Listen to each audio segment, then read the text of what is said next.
நமஸ்காரம்.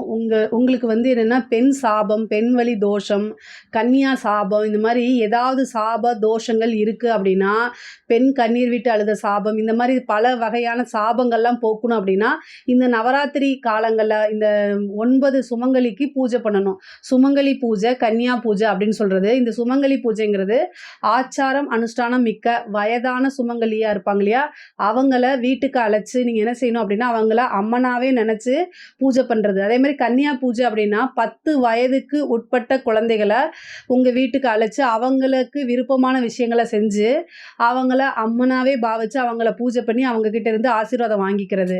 இது மாரி நீங்க வீட்டுக்கு அழைச்சு, சுமங்கலி அழைச்சு இது பண்ணும்போது, வஸ்திர தானமோ, தேங்காய், பழம், நவராத்திரி செட்டுன்னு இருக்கும். அத வந்து வாங்கி தானமா குடுத்துட்டு, அவங்களுக்கு சாப்பாடு போட்டு, பிளெஸ்ஸிங்ஸ் வாங்கிக்கணும். அவங்களுக்கு பூஜை பண்ணி, அவங்க கிட்ட இருந்து என்ன செய்யணும்? ஆசீர்வாதம் வாங்கிக்கணும். இதனால வந்து உங்க வீட்ல வந்து எந்த வகையான தோஷங்களா இருந்தாலும் போகும். முக்கியமா பார்த்தீங்கன்னா, கன்னியா சாபம்லாம் சொல்லுவோம்ல, அந்த அந்த தோஷம் போகும்.